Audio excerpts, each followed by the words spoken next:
Hi, my name's Mary Rodriguez, and I'm the owner of the Honorable Dalmatian. And for anyone who doesn't know, the Honorable Dalmatian is a retail business that was started in 2010 in order to help fund nonprofit organizations animal related and also create awareness for the different nonprofits in our community. And I thought it would be fun this year to try something new by making a little video. And so Shannon's going to be my first, I don't want to use the word guinea pig, but Shannon's going to be my first subject for that. So anyway, I'm one of the nonprofits that the Honorable Dalmatian is donating to this year is FOWAS, which is the Friends of Watsonville Animal Shelter. And so I have with me the perfect person to talk to about FOWAS. So without further ado, hi Shannon! Hi, how are you? I'm good.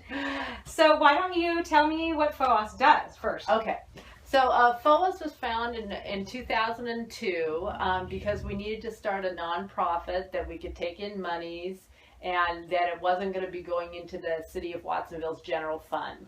In 1995, in 1990, a little old lady, Mrs. Betancourt, had left $350,000 to build an animal shelter in Watsonville. There was not much of an animal shelter. It was really called the City Pound. And that was what was happening. And so she left this money. Took about 5 years. In 1995, they built the shelter on Airport Boulevard.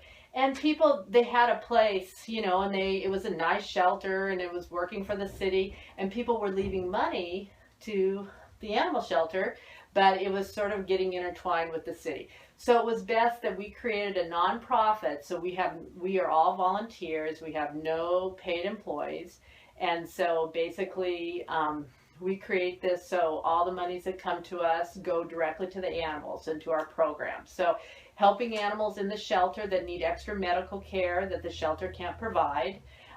We also creature comfort, so any animal in the shelter is comfortable. They have toys and they have nice beds and all that. And the shelter has to provide food and all that, but we provide the extras to make their life scratching posts for kitties and things like that. Hay for the bunnies, you know.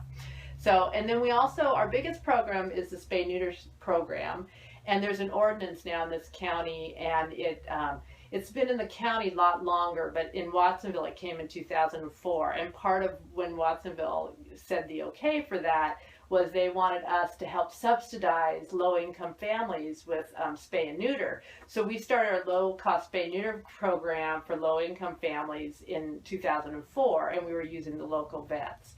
So basically, we've been doing a lot of spay neuter, and and now we have our own clinic, which we opened about 14 months ago, which is going great, and it's for everyone. You don't need to be low income.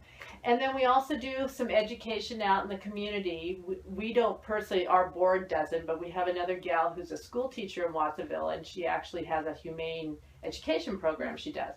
So we feel by doing all these things, our goal is to have less animals in the shelter. Mm-hmm. So we're kind of working on the outskirts to make sure that people get educated and get their animals fixed, so there won't be homeless pets that end up at the shelter. Okay. And how did you get started in it? Yes, well, that's sort of a long story. Shannon is a pioneer in this county. She's really a pioneer. And I'm really not that old. But my family is actually third generation in Watsonville, so we have very strong ties. My family have always been animal rescuers. So from a kid, we were always rescuing an animal here or there, and I grew up in Corlitas. And so, of course, I was thinking, let's get into veterinary medicine. So when I was 17, I started working at Eastlake Animal Clinic. And basically, here I'm a kid just wanting to go in and help animals. And the first exposure I got was every Wednesday, the pound truck would come and we'd euthanize animals. So it was sort of a rude awakening. What year was that, if you don't mind? That was in 1981. Maybe 82, around there.